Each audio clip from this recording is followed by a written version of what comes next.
होशे की किताब में जब होशे भविष्यवाणी करते हैं, बताते हैं कि इज़राइल किस प्रकार से व्यभिचारिणी के समान है, बार बार परमेश्वर के पास आता है और बार बार परमेश्वर से दूर हो जाता है।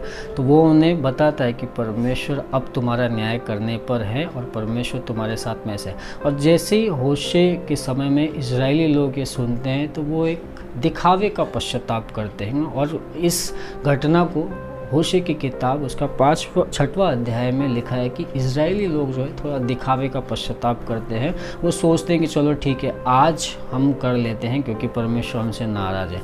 तो वहीं पर परमेश्वर ने कहता है कि नहीं, मैं दिखावे से नहीं लेकिन सच्चाई से प्रसन्न होता हूँ। तो बहुत बेहतर तरीके से आप अगर उसका 6वां अध्याय शुरुआत से पढ़ते हैं तो आपको समझ में आता है कि परमेश्वर कितना दयालु है। वो जानता है कि ये दिखावे का करे लेकिन फिर भी उनके प्रति वो दया रखता है। और एक वचन जो मुझे बहुत अच्छा लगता है, होशे की किताब उसका 6वां अध्याय और वचन 6 इस तरीके से कहता है, क्योंकि मैं बलिदान से नहीं सिर्फ प्रेम से, स्थिर प्रेम से प्रसन्न होता हूँ और होम बलियों से अधिक यह चाहता हूँ कि लोग परमेश्वर का ज्ञान रखें। परमेश्वर, हमारा परमेश्वर बलिदान से नहीं, बलिदान से प्रसन्न नहीं होता।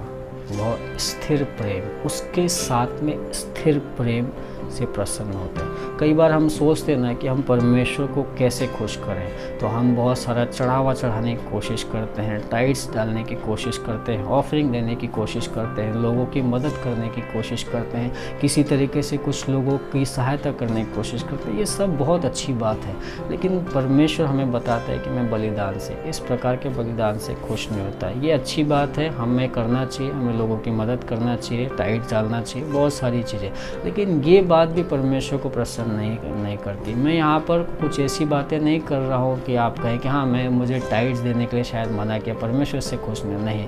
ये चीज़ें आप कर रहे हैं, बहुत अच्छी बात है, लेकिन इससे भी बढ़कर परमेश्वर कुछ चाहता है। इससे भी बढ़कर परमेश्वर चाहता है कि बलिदान से नहीं, स्थिर प्रेम जो है हमेशा एक जैसा, जिसके बारे में मुझे और आपसे परमेश्वर यही चाहता है कि हम स्थिर प्रेम में बने रहें, ऊपर नीचे आगे पीछे ना हो। स्थिर प्रेम कि परमेश्वर के साथ में हमारा प्रेम, परमेश्वर के साथ में हमारी वाचा, परमेश्वर के साथ में हमारा संबंध एक जैसा हो, घनिष्ठता का हो, लगातार बढ़ने वाला हो, ना कि कम ज़्यादा। कई बार जब हम आशीषों को पाते हैं तो हम परमेश्वर के करीब आते हैं, हमको ऐसा लगता है कि हम बहुत आशीषित है, परमेश्वर हमसे बहुत प्यार करता है और हम भी उसी रीति से परमेश्वर के साथ में।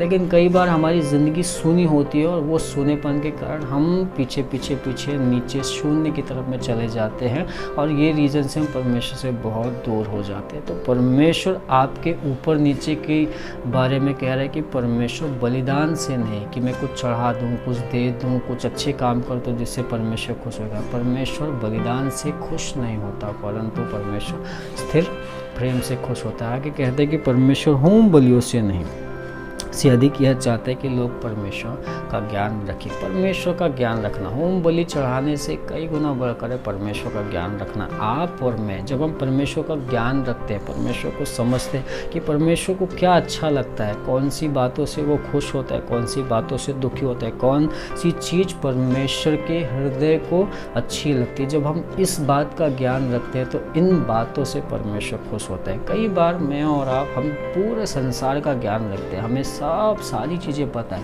यहाँ पर ये है, यहाँ पर है, इसको पढ़ने से ये होता है, ये मैं करूँगा तो ये हो जाएगा। हम बहुत सारे है ना, सफलताओं के बारे में, इसके बारे में, उसके बारे में, पूरी दुनिया, लोग गूगल लेके अपने जेब में घूमते हैं, मोबाइल में तो है लेकिन पर दिमाग में भी। आप उनसे कुछ भी पूछो, उन्हें सारी चीज़ें पता है, हर चीज़ पता है, हर चीज़ मालूम है, सब कुछ मालूम है, लेकिन परमेश्वर का ज्ञान नहीं होता। और परमेश्वर चाहता है कि होम बलि से ज़्यादा, दुनिया के ज्ञान से ज़्यादा उसका ज्ञान होना, उसके बारे में समझ होना कि परमेश्वर क्या चाहता है। जब मैं और आप बात करें, मैं और आप समझ रहे हैं, सुन रहे हैं, तो हमें यह समझ में आना चाहिए कि परमेश्वर का ज्ञान जब हम रखते हैं, परमेश्वर की बुद्धि जब हम रखते हैं, तो हमें पता है कि परमेश्वर कौन सी बातों से खुश होगा, कौन सी बातें उसे अच्छी लगेगी और इन बातों से परमेश्वर खुश होगा। अगर आज आपको ऐसा लगता है कि क्या परमेश्वर से दूर है। ये जो बात है, इन बातों को, इस वादे को, इस वचन को आप अपने अंदर अगर हम लेते हैं तो हम परमेश्वर के फिर से करीब हो जाते हैं। जहाँ पर ऐसा लिखा है कि परमेश्वर बलिदान से नहीं परंतु स्थिर प्रेम से। अगर आपको परमेश्वर के करीबी चाहिए तो स्थिर प्रेम, बराबर प्रेम, एक जैसा प्रेम, एक समान प्रेम। कई बार मैं और आप हम कुछ बलिदान करते हैं, या तो हमारे समय का रूटीन, जैसे मैं बाइबल पढ़ रहा हूँ, सुबह मैंने पढ़ लिया, रोज़ मैं पढ़ता हूँ तो मैंने सुबह पढ़ लिया, रोज़ ऐसी नियम वाली जो प्रार्थना अगर मैंने वो कर रहा हूँ तो वो परमेश्वर, ये सब सारी चीज़ें नहीं, परंतु उसके साथ में स्थिर प्रेम। हम ड्यूटी बजाने वाला काम नहीं, परंतु स्थिर प्रेम जो हमेशा एक जैसा है, एक समान उसके साथ में प्रेम। और दूसरी चीज़, होम बलि से बढ़कर कि हमें परमेश्वर का ज्ञान रखना है। होम बलि जो है हम वो अपने फ़ायदे के लिए करते हैं, लेकिन जब मैं और आप परमेश्वर के ज्ञान को रखते तो हमें समझ में आता है कि अब परमेश्वर हमसे क्या चाहता है, अब परमेश्वर की क्या इच्छा है। मुझे और आपको ये सीखना बहुत ज़रूरी है।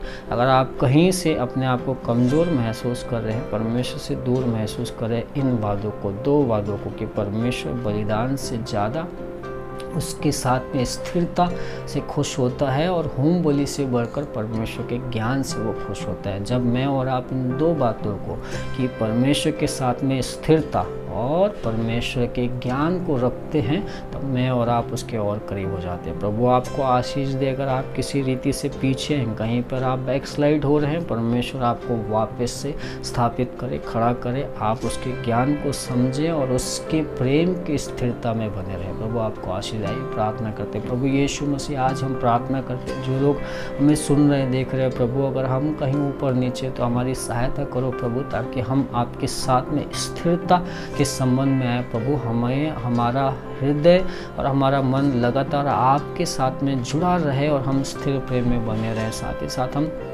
प्रार्थना करते परमेश्वर कि हम आपके ज्ञान में बढ़ते जाएं, कि आपको क्या पसंद है, क्या नहीं पसंद है, आपके वादों, आपके वचनों में आपने हमें क्या आशीष दी। प्रभु किसी भी प्रकार के अज्ञान से जहाँ पर हम परेशान हो रहे, चिंता कर रहे हैं, रो रहे, प्रभु उनसे बढ़कर हम आपके ज्ञान, जहाँ पर आप हमें आशा देते हैं, आप हमें उम्मीद देते हैं, आप हमें कहते हैं कि मत डर मैं तेरे साथ हूँ, इन ज्ञान की बातों को हम लेके आगे बढ़े। प्रभु सहायता कीजिए। अगर आज कोई परेशान है, कोई दुखी है, कोई उदास है, कोई बीमार है, कोई तकलीफ में, प्रभु यीशु मसीह आप अपने ज्ञान से, अपने वचनों के ज्ञान से, अपनी बातों के ज्ञान से आप उन्हें भर दीजिए। आपकी महिमा सबके ऊपर हो प्रभु। धन्यवाद देते हैं। प्रार्थना प्रभु यीशु के नाम से करते हैं। आमीन, आमीन, आमीन। प्रभु आपको बहुत आशीष दे। Thank you. God bless.